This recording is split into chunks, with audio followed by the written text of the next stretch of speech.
खबर फिरोजाबाद से है। यूजीसी एक्ट पर समर्थन जुटाने वाले प्रवीण उमराव हाउस अरेस्ट। बोले ये कानून SC ST OBC के लिए न्याय की नई राह खोलेगा। फिरोजाबाद। यूजीसी एक्ट को लेकर देश भर में चल रही बहस के बीच फिरोजाबाद से एक अहम राजनीतिक घटनाक्रम सामने आया है। भीम आर्मी एकता मिशन के पूर्व जिला अध्यक्ष प्रवीण उमराव से यूजीसी एक्ट पर विशेष बातचीत की गई, जिसमें उन्होंने इस कानून को सामाजिक न्याय की दिशा में ऐतिहासिक कदम बताया है। क्या नाम है आपका? मेरा नाम प्रवीण उमराव है। किस संगठन से हैं आप? देखिए, मैं भीम आर्मी भारत एकता मिशन का पूर्व जिला अध्यक्ष हूँ, आजाद समाज पार्टी का पूर्व जिला प्रभारी हूँ और वर्तमान में आज मैं भारत देश के अंदर बहुजन समाज का एक नागरिक हूँ। ST OBC कम्युनिटी से आता हूँ।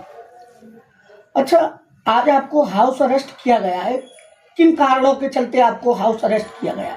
देखिए, मेरे द्वारा सोशल मीडिया पर एक पोस्ट की गई थी कि मैं UGC के समर्थन में पैदल मार्च करके सरकार का और इस कानून का स्वागत करूँगा।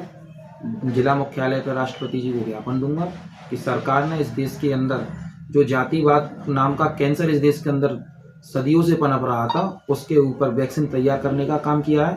उनके स्वागत के, उस कानून के स्वागत में सरकार का धन्यवाद पात्र करने के लिए मैंने ये पोस्ट की थी और मैं जा रहा था, इसलिए मुझे हाउस अरेस्ट कर दिया गया है।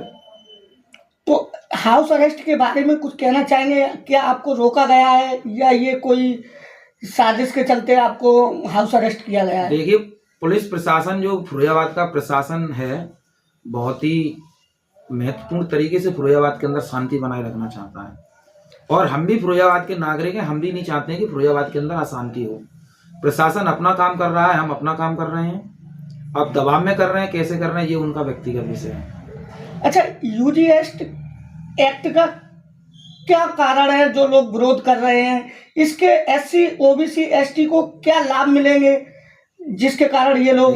मैं आपको विरोध की बात बता दूं तो विरोध तो जो स्वर्ण जाति का नाम लेकर के विरोध कर रहे हैं, वो हकीकत में स्वर्ण जाति के लोग हैं ही नहीं। वो जो स्वर्ण जाति के, हकीकत में जो स्वर्ण जाति के लोग हैं, जिन्होंने भारत के लिए त्याग किया है, भारत के लिए बलिदान किया है, जो भारत को सोने की चिड़िया बनाने में अपनी आहुति देते रहे हैं, इस तिरंगे को फहराने में और इस देश को आयात करने में अपनी जो आहुति देते रहे हैं, वो तो इस कानून का स्वागत करके स्वर्ण जाति हाई कास्ट के लोग अपने घरों में बैठे हुए हैं, क्योंकि वो इस कानून के माध्यम से एक गंभीर बीमारी का इलाज देख रहे हैं, इसलिए वो अपने घरों में बैठे हैं। और जो विरोध कर रहे हैं सड़कों पे, वो आतंकवादी हैं, वो आतंकवादी हैं, वो देश के नागरिक नहीं हैं। ये वही लोग हैं जो किसानों को खालिस्तानी बताया करते थे। ये वही लोग हैं, जब आदिवासी समाज के लोग अपने अधिकारों के लिए लड़ते थे तो ये उनको नक्सलवादी बता दिया करते थे।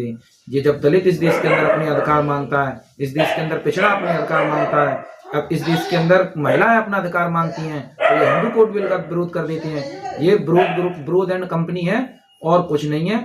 सही मायने में भारत का जो नागरिक है, जो स्वर्ण जाति अपने आप को कहता है, वो तो सोने की तरह चमक रहा है और भारत को भी सोने की तरह चमकाना चाहता है। वो तो अपने घरों में बैठा है आराम से।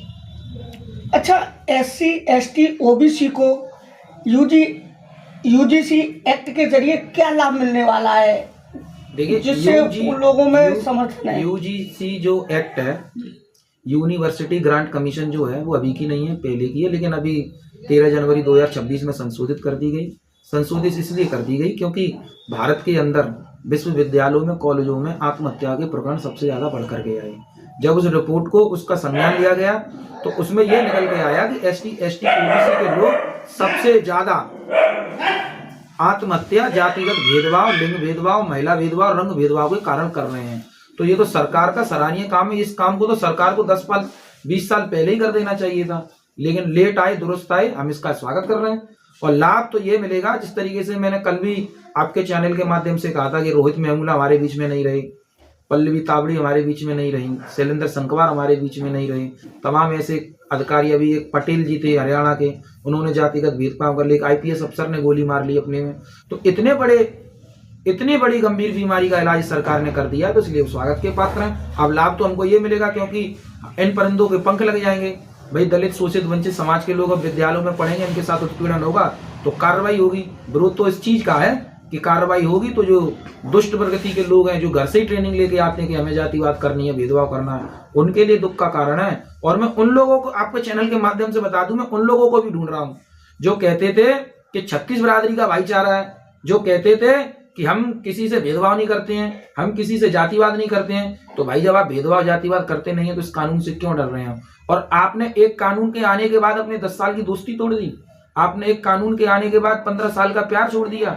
हमारे मोहल्ले में 30 वर्षों से इतने बड़े वाल्मीकि मोहल्ले, जाटा मोहल्ले, दलित बस्ती में पवन शर्मा नाम के व्यक्ति मेडिकल स्टोर चलाने का काम करते हैं। आज तक कोई उनके खिलाफ एक फर्जी तहरीर देने नहीं गया।